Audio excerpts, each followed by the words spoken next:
I am here with my dear friend Buzz the Bee from Busy Bee Plumbing, Heating, and Air Conditioning.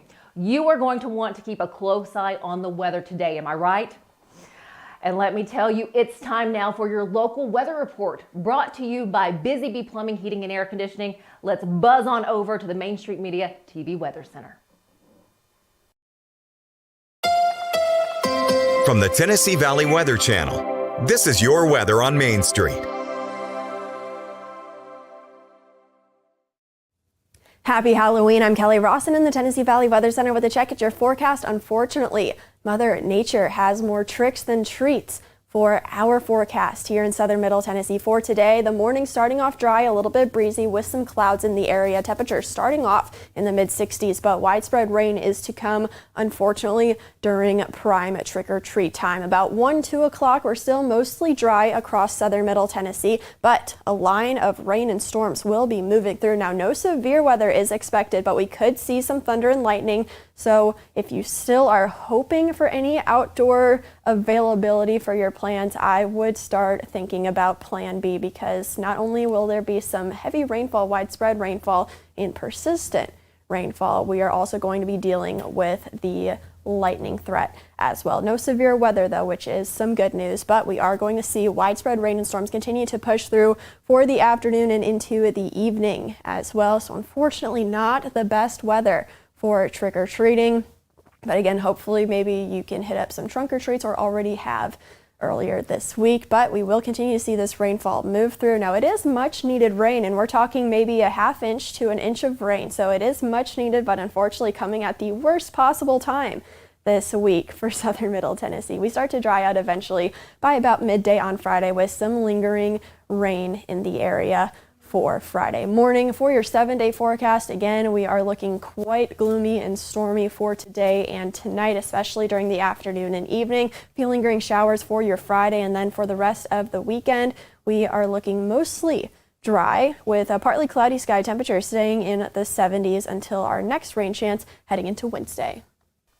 Thank you for that update. Tune in each day on Mornings on Main Street for an up-to-date weather report brought to you by Busy Bee Plumbing, Heating, and Air Conditioning. All of their contact information is below. Have a great day. Good morning, Stephanie. Good morning. Hi, kids. Hot tea.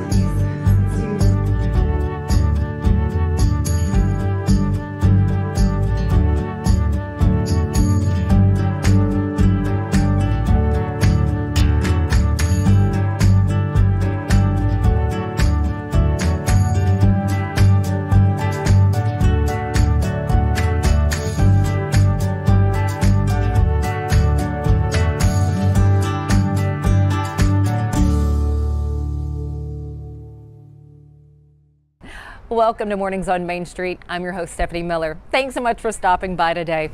Well, there is so much excitement in the air here ahead of Clarksville's first half marathon and 5K. Come Saturday morning, hundreds of racers will be lined up right here on Franklin Street for the race. And today we get to learn what it took to get this off the ground for the first time. We'll also hear about road closures that will be happening on Saturday morning here in the Clarksville area, as well as other details in reference to the race. And then I do hope you stick around toward the end of the show today, because I'm taking you to the Adventure Science Center. The Adventure Science Center has called Middle Tennessee home for 80 years. So you know during that time there have been a number of advancements in technology as well as upgrades to exhibits there at the Adventure Science Center. Recently, the center hosted an evening called From Students to Stars, and the panel included two brothers that volunteered at the Adventure Science Center when they were younger. Well, these brothers are now doctors at Vanderbilt. They've done some pretty incredible things in our community. You're going to hear from Dr. Iman Jahangir and his brother, Dr. Alex Jahangir, on how it was the Adventure Science Center that really sparked that love they have for science. We'll also hear from the CEO and president of the Adventure Science Center on why you should make a visit today. Soon, you need to head out there to the Adventure Science Center. But first this morning, let's get a check of our headlines. Hello, here's the latest news and weather from Main Street Media TV. Stewart Houston Industrial Park and Development Board's member, Cass Wright, was arrested on suspicion of driving under the influence and implied consent, with his case postponed until May 2025. The Springfield Police Department is set to receive license plate reader cameras, approved by city leaders, to aid in missing persons cases and solving burglaries.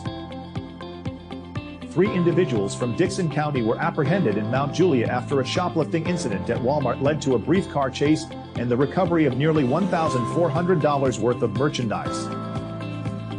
The Murray County Commission has approved the purchase of 7 tornado sirens for rural areas in a bid to improve emergency preparedness, despite concerns about fiscal responsibility. Registered voters can exercise the right to early vote for the November 5th federal, state, and municipal general election until Thursday 6:30 p.m., with potentially long lines expected due to the presidential and state elections and local interest in Fairview City Commission race. For more news and weather, visit us online at mainstreetmediatn.com. Thanks for watching. So Busy Bee is a very close-knit family. We fight just like every family does. We have arguments, but we always come out with a solution to the problems. We don't just fight about what we want, we fight about what customers need. We want to make sure that every customer we go to is more than satisfied. And that doesn't just start whenever we show up at their door, that starts when we show up every day at work. We want to make sure that we are serving our customers to the best of our ability. Being a part of a cooperative is being a part of something bigger. Farm Credit Mid-America is a customer-owned lender that specializes in agricultural financing for farm real estate, operating, and farm equipment. A unique benefit of being a part of the Farm Credit Mid-America Cooperative is our patronage program, which has put over $1 billion back in our customers' hands over the last 7 years. That's the power of a cooperative. Visit us at fcma.com to learn more. I own the land. I farm the land. Together we're farmers. This is our cooperative. He shoots, and he scores!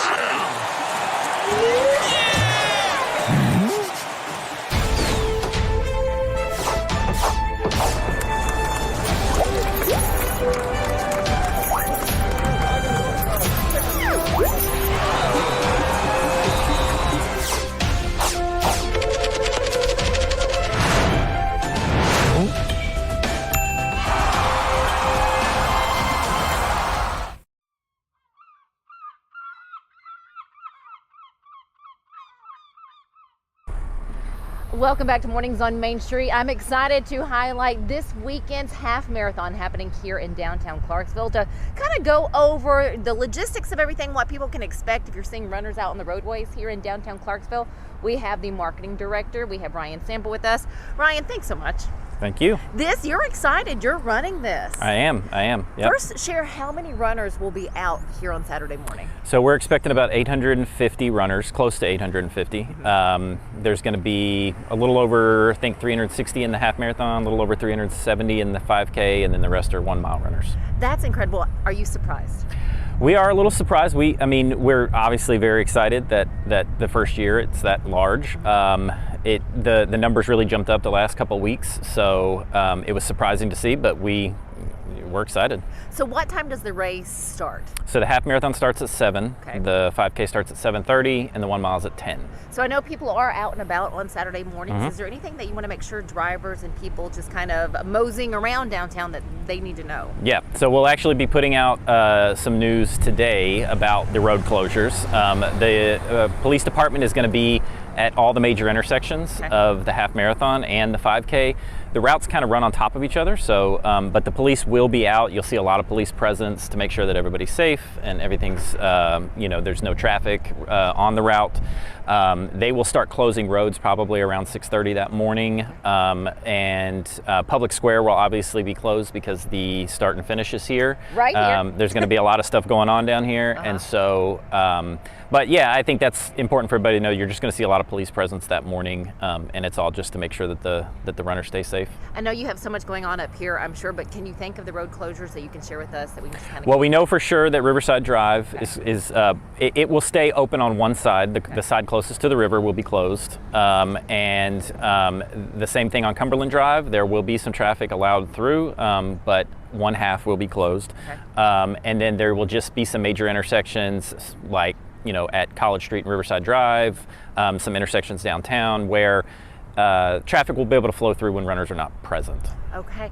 So, and I know for those seeing this, like, oh, there's a half marathon, I would like to register. Unfortunately, you can't because registration is closed, but look forward to next year. Why cut that registration off? So we had to stop registration because we wanted to make sure that we had everything that we needed for all the runners. It was just in our best interest to make sure that we were as prepared as we could be for the runners that had signed up. And so it might be something that we consider next year, to be able to allow same-day registration. I know that is something that a lot of races do, but this year we just decided to stop it at 1 week ahead of time. And it is a certified race for those runners coming out. It is, yeah. So both the half marathon and the 5K are certified courses, which just means that they are in the United States Association for Track and Field's database, and it means that they are, we had somebody come from Nashville and do it, and that means that they are exactly 13.1 and exactly 3.1, and you can say, if you run your best race here, that is a best for you because it was a certified course. Ryan, share with us what goes into getting this race off the ground for the first year, and how special it is. Yeah, so it was a lot of work. We met with the police department early on. We actually asked some local runners to help us with the route, and then we worked with the police department again to make sure that they were comfortable with the route.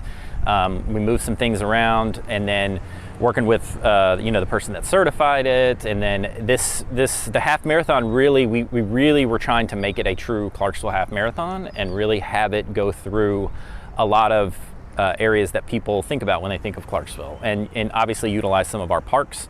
And so part of it goes into Liberty Park, part of it goes into the Clarksville Academy Sports Complex that's down past Liberty Park, so we worked with Clarksville Academy to make sure we could do that.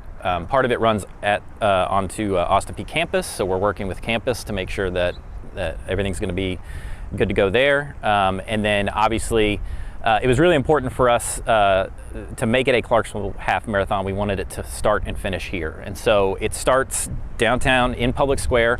You start running up Franklin Street and you finish running down Franklin Street. And that was important to us, and that's what we wanted to do. So what is the hope for this for years to come? We would love to see it continue, and we would love to see it grow. Maybe next year the goal is 1,000 runners. I don't know. I think there was a number of things that helped. I think the route. I think people can tell that the route is going to be fun to run. The certified courses always helps, and we have a little bit of prize money involved. So hopefully we'll get some fast runners. Oh, no doubt you will. Yeah. I know some of those runners here in the area. Yeah. They have some great times. Brian, thank you so much. Thank you guys for creating something like this for the Clarksville area. Yeah. It's going to be an exciting time. So again, if you didn't get to participate this year, next year is your year to take part in the Clarksville Half Marathon and 5K, which again will start literally right here, you guys, on Franklin Street.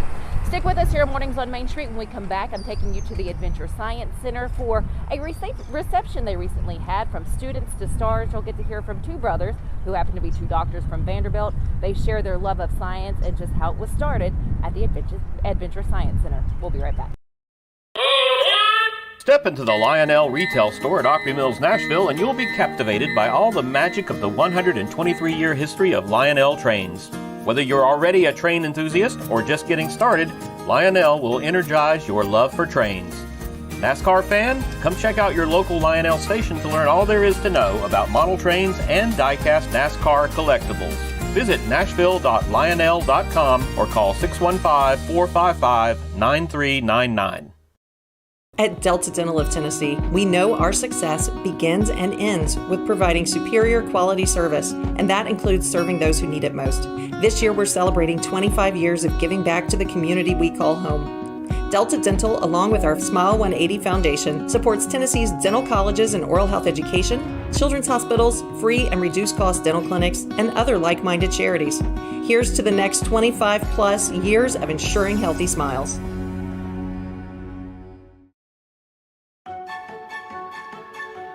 So, you want to be a part of the Busy Bee team, huh? Well, how do you see yourself fitting into the organization? Oh, I get it. You want to be a weather bee.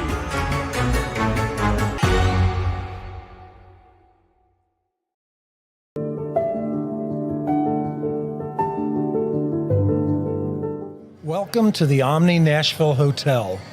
Urban elegance with a vintage touch. Our 800-room hotel opened up in the fall of 2013 with 746 guest rooms and 54 suites.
Knew we wanted to have an event to celebrate the Sudicum Planetarium and Judith Payne Turner theater upgrade. And we wanted to highlight the impact that these experiences make on our young people. And Alex and Iman are just two great examples of how early STEM exposure can lead to dynamic STEM careers. I think the most important thing for me being here at the Adventure Science Center is that initial support I had when I was in high school coming here as a volunteer, as an explainer, which is what we called them back then, was so pivotal in who I became later, right? That grounding in science and the exposure to it and to be able to really work in it at a young age led me down a career into cardiology and also a passion for space. I mean, I remember we had the whole body system upstairs that we would go see, and then they had a Mission to Mars exhibit that came through that was also like, I was like, this is amazing. Beyond that, the other benefit of just being here as a kid is I had to do public speaking. And you get used to just talking in front of strangers and groups of people and teaching them. So it was my first real experience in like educating people in a public setting. It's extremely special in that I often pinch myself and I say, who the heck am I to have been given so many cool opportunities? And as my day goes by, I don't think about that. And again, as I'm looking around, and it's really special to be able to, and then to have my brother have achieved something that I'm so proud of him because he's worked so hard for, and to know that the foundation that came from our education, came from our experiences here, it's really special. I just want to give preface really fast. If there's any brother or sister duos in the crowd tonight, you are going to feel like you're not doing enough. I want to go ahead and set the stage for that now. When you hear from this place meant a lot to me and means a lot to me, so I asked them if I could take something to space for them. And they were kind enough to give me this Adventure Science Center flag. It's a small flag that went to space. And so I brought it back. If you would like to look ahead to see what's happening at the Adventure Science Center and the programs offered, all you have to do is go to adventuresci.org. I also encourage you to check out our latest community checkup episode, which will drop tomorrow on Friday. We'll have a full rundown and some insight on the new exhibits there at the Adventure Science Center. As always, thanks so much for joining us here at Mornings on Main Street. Enjoy the rest of your day. We'll see you back here tomorrow.